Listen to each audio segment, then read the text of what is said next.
after this, I give up, guys. Just making that clear. Finish loading, please.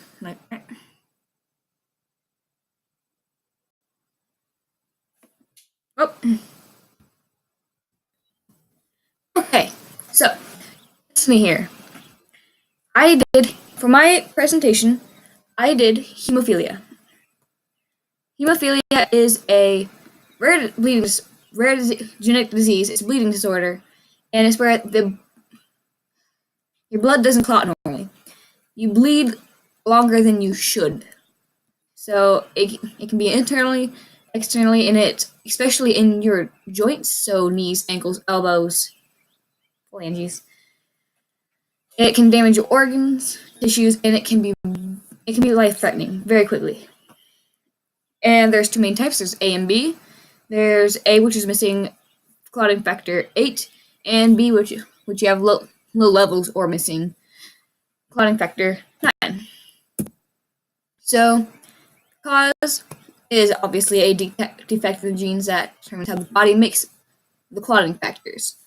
So, it's rarely ever acquired, which means you aren't born with the disorder and develop it as you grow older. But it can happen if the body forms antibodies that attack the clotting factors in the bloodstream. Antibodies can prevent the clotting factors from working. So this is Punnett square with a homozygous father and a heterozygous mother. So the mother is a carrier, obviously, and most likely they're going to end up with a normal child, but there's a 25% chance that they will have a hemophilia. A child hemophilia. That's how that works. So they are located in the F8 and F9 genes, A and B respectively. So the symptoms and effects are obviously extreme and uncontrollable bleeding, easy bruising. Sometimes they can spontaneously bleed internally, which is not okay. And this causes them to not be able to do a lot of physical activity in sports. So, proteins. Obviously, there are the proteins that can be developed that attack the clots and platelets in the blood that cause it to not clot properly, which means you bleed.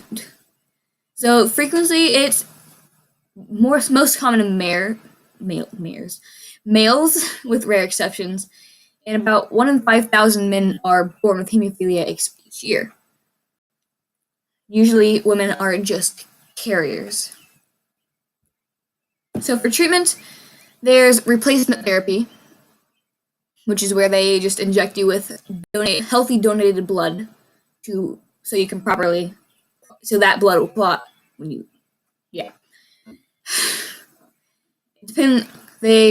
the concentration of the clotting factors that you need depend on how bad your hemophilia is, and obviously what type of hemophilia, A or B. So there's also desmopressin, and it's a man-made hormone used to treat mild hemophilia. It stimulates the release of the clotting factor 8. So it only works for hemophilia A. And it also increases the level of proteins in your blood.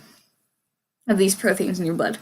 The antifibrinolytic medicines, this may be used with replacement therapy.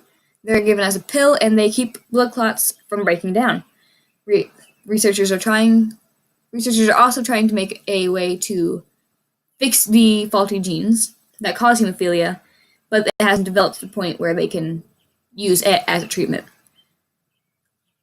And then they also give them lots of pain medicines, steroids, and physical therapy to reduce pain and swelling in affected areas. So life expectancy is obviously, without treatment, very low, and they die before they reach adulthood. And with proper treatment, they can live up to about 10 years less than a healthy male.